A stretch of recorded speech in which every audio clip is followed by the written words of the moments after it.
Olá pessoal, aqui é o Velgas, hoje é dia 27 de fevereiro de 2026, 11 horas, horário de Brasília. O fim do gigante, como a Rússia esgotou seu estoque de tanques de Elite T-80. O T-80 foi projetado para ser o pesadelo da OTAN. Veloz, potente e imparável. Mas 4 anos de guerra na Ucrânia transformaram o orgulho blindado de Putin em uma espécie em extinção. De quase 1.700 unidades, restam apenas 134 carcaças deterioradas em depósitos vigiados por satélites. Entre motores, a turbina que engolem combustível e a caçada implacável dos drones FPV, entenda porque a Rússia está perdendo sua capacidade de ruptura e sendo forçada a canibalizar seu próprio passado para tentar sobreviver ao presente. Quero convidar você que não é inscrito, inscreva-se no canal, aqui você vê a verdade, vamos juntos acompanhar os capítulos desses episódios dessa guerra até o final. Quero também convidar a todos para darem um like, compartilhem com as suas redes sociais e façam seus comentários. Eu conto com vocês. E vamos então agora, feita essa apresentação inicial do vídeo, né? Que sejam bem-vindos mais uma vez. Vamos continuar conosco assistindo até o fim, que vocês vão gostar, eu tenho certeza disso. Eu quero falar justamente sobre o crepúsculo de uma lenda. Uma lenda criada até pela desinformação da Rússia. Já na Guerra Fria, o T-80 era a resposta soviética ao M1 Abrams, né, americano. O da época também, que foram as primeiras versões do Abrams, foi feito durante a Guerra Fria, ainda União Soviética versus Estados Unidos da América, ou seja, esse era a Guerra Fria entre os comunistas e os não comunistas, os capitalistas, né? Com um motor de turbina a gás, esse tanque T-80, que aliás era da década de 80, o projeto dele, ele era o tanque de ruptura de elite, feito para manobras em alta velocidade e ataques devastadores. A velocidade e ataques devastadores, a Rússia entrou nessa guerra com um arsenal respeitável. Ela entrou com 1.679 tanques somente do T-80. Mas a análise rigorosa de pesquisadores da organização independente chamada OSINT, O-S-I-N-T, como o renovado Covert Cabal, revela uma verdade que o Kremlin tenta esconder. Esse estoque praticamente desapareceu. Hoje restam apenas 134 veículos blindados, tanques de guerra T-80, em depósitos que são facilmente identificáveis. A frota de elite de Putin foi literalmente esmagada. E esse é o testemunho dos satélites, desses cemitérios de metal que eles estão por toda a Ucrânia. O cemitério desses tanques, bem como de outros modelos de tanques também. As imagens, os fatos que aconteceram lá não mentem. No início do conflito, bases monumentais como a 22ª base abrigavam mais de 600 tanques de guerra T-80. Hoje, naquela base, restam aproximadamente 80 tanques.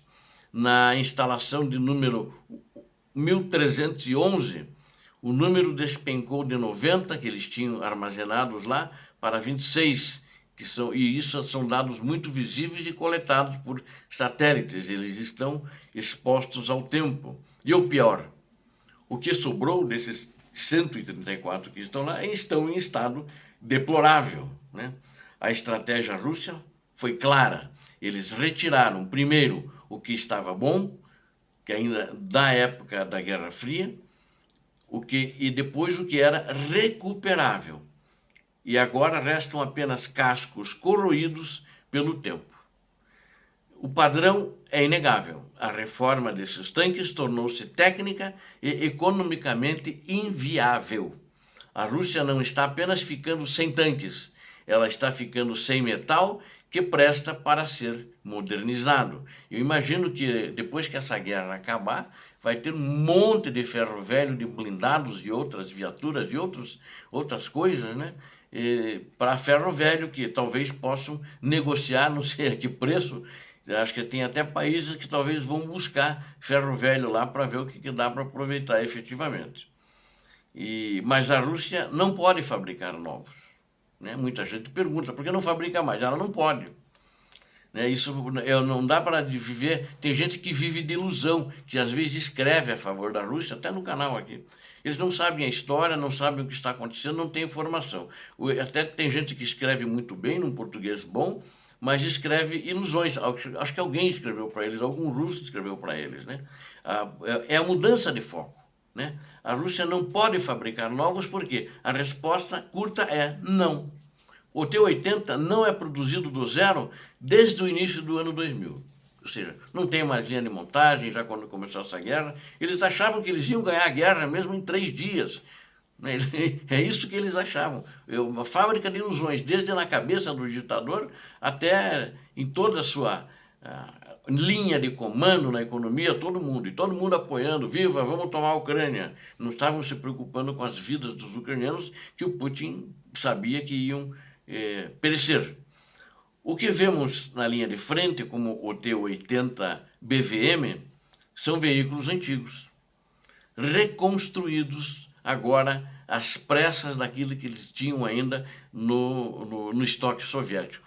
Reiniciar a produção exigiria investimentos colossais e meses de interrupção que o tempo de guerra não permite.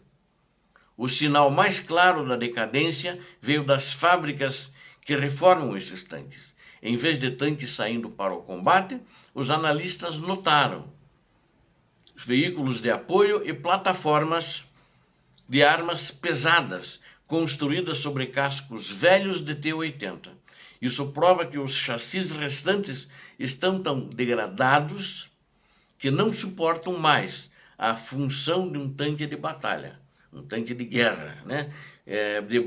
Eles chamam de tanque de batalha principal, aquele que vai abrindo o caminho nas linhas inimigas, né? Esse é um tanque de batalha principal. Ele destrói, ele rompe as linhas inimigas. Até agora, os russos nunca conseguiram fazer isso nesses 4 anos de guerra. O foco agora mudou, então, para o T-72, que é o que eles tinham a maioria, e está da década de 70, uma década anterior ainda. Que ele é mais simples, ele é numeroso, mais numeroso, sinalizando que a elite blindada da Rússia está em extinção. Na realidade, eles perderam mais de 11 mil tanques de guerra no total, entre todos, nesses quase 4 mil tanques de guerra. E com os blindados de combate, que eles chamam, que é o transporte de tropas, mais de 33 mil blindados no total. Então, o que mudou isso? O que mudou que eles perderam tantos tanques e tantos blindados de transporte pessoal? O predador que mudou as regras, drone. Esse foi o grande predador dos tanques de guerra russo. É uma inovação ucraniana, os drones em grande escala no teatro de operações. A Rússia correu atrás para também fabricar drones e foi primeiro correndo, como os delas foram destruídos, eram em menor número, ele correu atrás lá no Irã, que acabou mandando para a Rússia os Shahed deles. O T-80 ele foi projetado para uma guerra de movimento contra a OTAN, isso é importante a gente saber. Mas ele encontrou um campo de batalha dominado por drones FPV.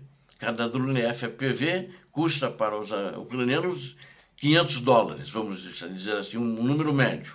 A velocidade e a mobilidade excepcional, que eram as marcas registradas do T-80, perdem o sentido quando um drone controlado por um operador a quilômetros de distância pode atingir o ponto fraco do blindado com precisão cirúrgica, com apenas 400 a 500 unidades estimadas em serviço ativo e sem reservas significativas para reposição. O futuro agora do T-80 é incerto. Eu acho que não existe mais futuro para ele. O orgulho da indústria soviética ainda está sendo dizimado. e com ela o orgulho da indústria russa, dos tanques que eles colocavam sempre nos desfiles do dia da vitória. E não está sendo dizimado, não é por grandes batalhas entre exércitos, entre batalhões, entre corpos de exército, entre infantarias, não. O orgulho da indústria soviética, ele está sendo dizimado pelo desgaste gradual de uma guerra de atrito e que a Rússia não previu, e de tanques que vieram com uma tecnologia desatualizada, porque se ele fizesse como aconteceram alguns confrontos com os tanques americanos Abrams ou com o Challenger, que está lá, modernos, do Reino Unido, ou os Leopardos, que são a maioria da Alemanha, eles perderam esses confrontos no teatro de operações ucranianas, ou seja, não estavam preparados para esse tipo de guerra. A queda do T-80, né, vou dar uma conclusão nisso, né, é o símbolo de uma Rússia que consome seu futuro para tentar manter um presente de conquistas territoriais mínimas de uma guerra sem sentido que não precisava ter existido nunca. Quando os últimos 134 tanques de guerra saírem dos depósitos, eventualmente, se os russos mandarem para a linha de frente, o que vai restar? O que vai restar? É uma pergunta que estou fazendo, gostaria que vocês refletissem quanto a isso. O canal do Velgas vai continuar monitorando cada assunto desse, os movimentos que os ucranianos ou os aliados fazem por satélite, que eu disponho essas informações nas minhas mãos. Eu vou falar para vocês sobre esse campo de batalha para trazer a você e essa verdade incontestável. E você acredita que o T-72 vai segurar a onda ou a era dos grandes tanques de guerra russos chegou ao fim? Deixe a sua opinião, se inscreva no canal e ative o sininho. Grande abraço a todos e até o próximo vídeo. Deus abençoe a todos vocês, Deus abençoe a Ucrânia, Deus abençoe o Brasil. Paz e bem, paz para toda a humanidade. Muito obrigado.